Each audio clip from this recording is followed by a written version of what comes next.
The emerging markets have underperformed so far in the month of September. However, India has managed to hold on to positive territory, but it is also important to take a look at how hedge funds as well as foreign investors have positioned themselves going forward.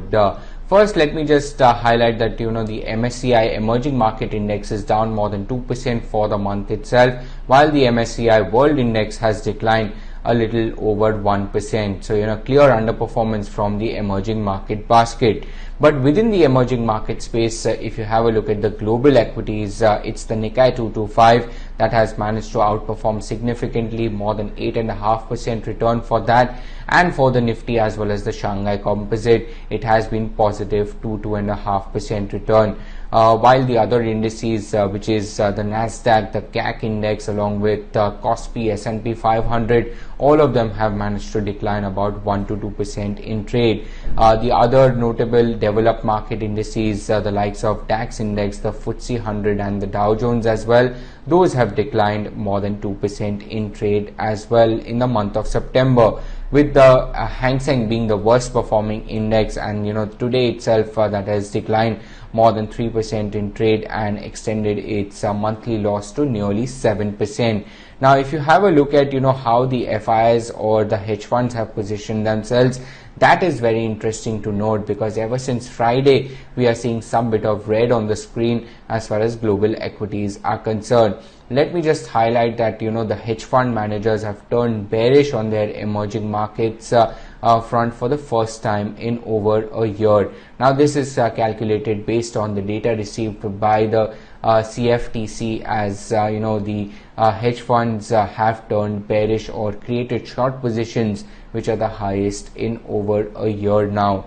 Moving on to the fund flow action from the FII space, for the month itself, Taiwan has received about $2.5 billion.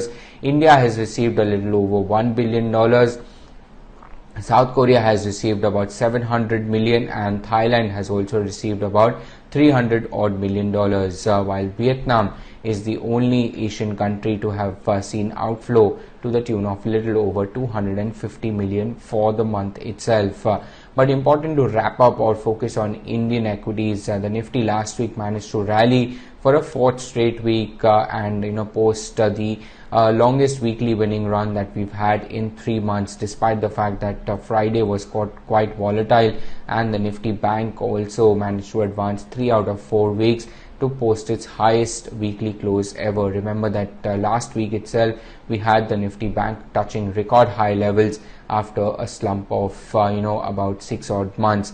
The Nifty Small and the Mid Cap indices also managed to extend their gain to 4 weeks in a row. The Nifty Media Index was the best performing one, more than 10% return for that, and all sector indices managed to gain for the week except for the Nifty Realty as well as the Metal Index.